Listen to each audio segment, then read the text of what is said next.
Lockdown की वजह से अब तक बीजेपी ठीक से सियासत नहीं कर पा रही थी।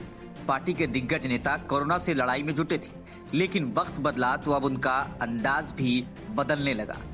गृह मंत्री अमित शाह ने केरल और बंगाल की सियासत पर सीधा हमला किया और कहा कि केरल और बंगाल दोनों ही राज्यों में राजनीति के अंदर हिंसा शिष्टाचार बन चुकी है।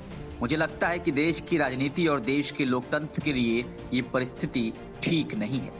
अमित शाह ने कहा कि मुझे लगता है कि ये परिस्थिति बदलनी चाहिए। जो पार्टियां हिंसा का समर्थन करती है उनको लोकतंत्र में सत्ता से बाहर होना चाहिए और बंगाल की जनता इस बार ऐसा ही निर्णय करेगी। जब अमित शाह से ये पूछा गया कि आप ये कहना चाहते हैं कि ममता बनर्जी हिंसा का समर्थन करती है, तो उन्होंने कहा कि मैंने ऐसा नहीं कहा, मैंने ममता जी का नाम भी नहीं लिया, लेकिन बंगाल के अंदर राजनीतिक हिंसा है, इस बात से इनकार नहीं किया जा सकता।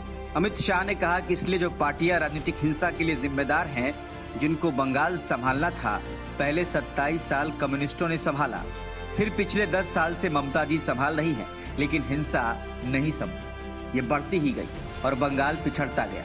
अब मुझे लगता है कि बंगाल में परिवर्तन का समय आ गया है। बंगाल जीतने की प्रबल इच्छा के पीछे की वजह बताते हुए अमित शाह ने कहा कि बंगाल एक सरहदी राज्य है। जिस तरह से वहां पर परिस्थिति बनी है, मुझे लगता है कि वहां बीजेपी की सरकार बनना निश्चित है। ये बंगाल की जनता तय कर चुकी है। 2019 के चुनाव में इस बात का संकेत बंगाल की जनता भी दे चुकी है। बंगाल की रणनीति पर आगे बात करते हुए शाह ने कहा कि रणनीति तो अध्यक्ष जी तय करेंगे, लेकिन ये जरूर कहूंगा कि हम एक होकर लड़ेंगे।